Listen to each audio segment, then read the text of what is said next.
Hello, BookTube. I have another tag for you today on Tag Tuesday. It was too good to resist, and it's one that I hope you all do, because it's one of those personal tags that helps to remind us, those of us who have BookTube channels, that new people are finding us all the time and might want to know a little bit more about us than we always feel behooved to say in every single video. This is the How Do You Find Time to Read tag. It was created by Josh at Working Man Reads, and I saw it on Jeremy Fee's channel. I'll leave links to both of those. And it's a series of questions about your relationship with your reading. That I found it fascinating to listen to both these channels' answers. I want to hear all of your answers. Even those of you where I think I sort of know some of the answers, I still want to hear them. So question number one is, where is your favorite place to read? You're looking at it. My fainting couch, this little couch, it's in a corner in between two windows. So in the summer, it's wonderfully breezy. It's got a cross breeze right there.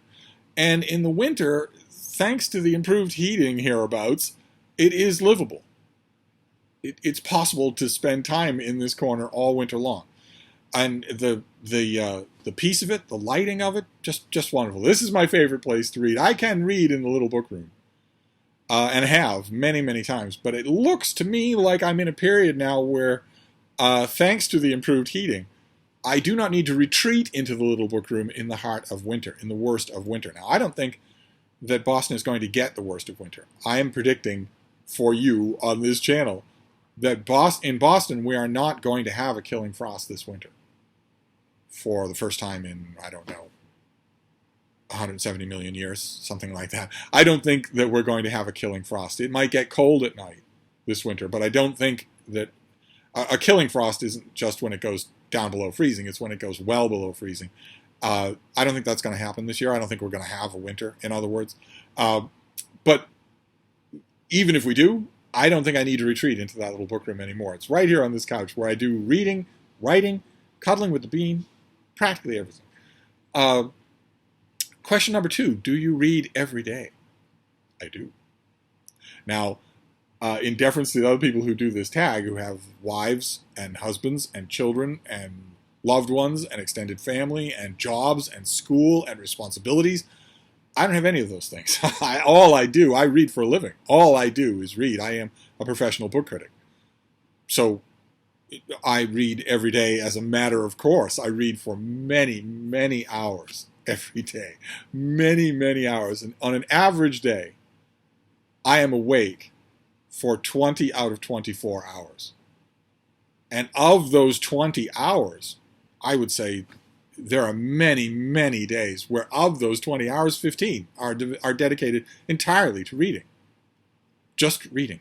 That's all. With the others being dedicated to exercising Frida, playing with Frida, spending time with Frida. Other than that, almost all of it is reading. That's a huge amount of reading time. So yes, I read every day, and then every night at midnight, I turn into a pumpkin. I turn off all electronics, all social media, all outside communication with the world. Once upon a time, the landline telephone with the cord reaching into the wall. Once upon a time, I would turn off the ringer and unplug the phone. I put the receiver upside down on the cradle so that I could not be reached in any way. After midnight, I cannot be reached in any way until the sun comes up. And I do a huge amount of reading then. That time is explicitly devoted, like a church, to reading.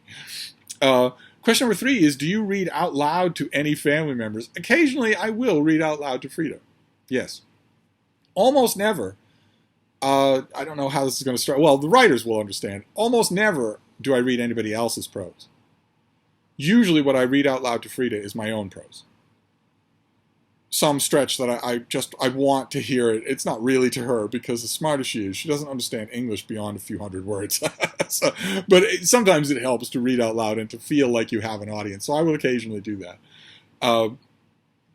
Question number four is, your favorite career for a main character to have. Give an example of a book that has that job in it. This being BookTube, of course, what's being referred to here is fiction. If we were to refer to nonfiction, my favorite job for a character to have would be king or queen. Because that makes it interesting. They become automatically, de facto, they become a kind of cynosure for the whole of their nation. If in terms of fiction, of course, I'm just close enough to the identitarian crowd that rules the 21st century with an iron fist, to say that it's always interesting to me when a main character in a book is a book critic or a writer of some kind. I'm thinking of New Grub Street, for instance, by George Gissing, or a whole bunch of other books that I could come up with, where it's always preferable to me when the main character, if they're a writer, is not also a drink-sodden lech. That would be great. I don't know why so many writers in the 20th century especially had writers as their main characters and then made them into these odious, non-functional creatures. I've never understood that. Most writers are too busy to be like that. But if the person is a writer of some kind, I like that. Question number 5 is, do you read at work? For instance, audiobooks or some other thing. And it's been a long time since I worked. I don't work anymore. I do. I work every day. I work nonstop. But I don't have a job in the sense of needing to go somewhere and needing to punch in and prove that I punched in and needing to kowtow or listen or pay attention in any way to middle-brow non-entities that happen to be managers. I don't have any kind of a job like that, and I don't miss it. I don't miss it at all. Work, for me, is reading. And work, for me, is also being accountable in written prose for what I read. Now, that happens every day in some function or other. That I have deadlines virtually every day. And I don't read when I'm doing that because that time is given over to writing. Writing is one of the only things that you can't read while you're doing it. So in circumstances, that's every day where I look at the day's deadline or deadlines, whatever it is. I look at first thing, once the Bean and I have finished with our morning walk and our morning greetings and all that morning fun, then I look at the day and say, all right, what needs to be done today? What do I need to do today? And in what order? And then I take that, I ball it all together and say, all right, this is then the total amount of work. How much other time does that leave me? Because I want to leave time for Frida. I want to leave time for you. I want to leave time for all sorts of other stuff. But when it's actual work, the thing that's earning me money, I can't read while I'm writing. No. And finally, question number 6. Tell me what book you are going to read today. And also tag someone to do the tag. Now, I tag everybody. And as far as the books that I'm going to read today, I want to show you a bunch of them. These are the ones that I'm going to try to read today. There's a chance that I'll get them all done. The first is by Paul Auster, Burning Boy. This is the novelist Paul Auster trying his hand once again at nonfiction, writing a biography of the author Stephen Crane. I'm a big fan of Stephen Crane, so we'll see. We'll see what kind of a job he does. Then this next one, this is by Douglas Wolk. I imagine this is going to be a very quick read. This is All of the Marvels. And it is Douglas Wolk's book writing about the whole of Marvel Comics. From the beginning, when Stan Lee reinvented the whole franchise, the Fantastic Four, Spider-Man, Doctor Strange, that sort of thing, all the way to the present day. As far as I can tell from the publicity material, this author posits that because of the internal consistency, the internal shared world consistency that was a big part of what Lee wanted, he actually, I mean, he broke this rule often, but he imagined a world in which Brooklyn, the boroughs, Lower Manhattan, where these heroes all knew each other. And if an emergency for one of them might be an emergency for all of them. This author, if I remember correctly, posits that makes this the run of Stan Lee-inspired Marvel Comics into the longest story ever told. The longest single contiguous story ever told. If that's the narrative framework that he wants to hang this on, that's fine by me. I don't imagine this is going to be a time-consuming read, so we will see. I will try to work it in. Then this next one also will be a very quick read, but a very, very enjoyable one. I already know your credit at the Bank of Steve could not be any higher than this author. It's On Animals by Susan Orlean. Just a collection of essays about various animals that the author has either researched or known or both. These types of books don't tend to take me very long, but I know that I'm going to enjoy it. I just know that I am.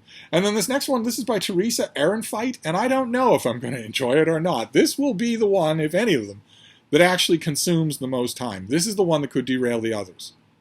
Depending on how much I argue with it, depending on how much I interrogate its bibliography and its index. And that is Catherine of Aragon, a new biography of Henry VIII's only legitimate wife and anointed queen, who's been the subject of many, many biographies, including one by Garrett Mattingly that is just incredible. There's not a lot you can do with this figure in history that can save her from being boring.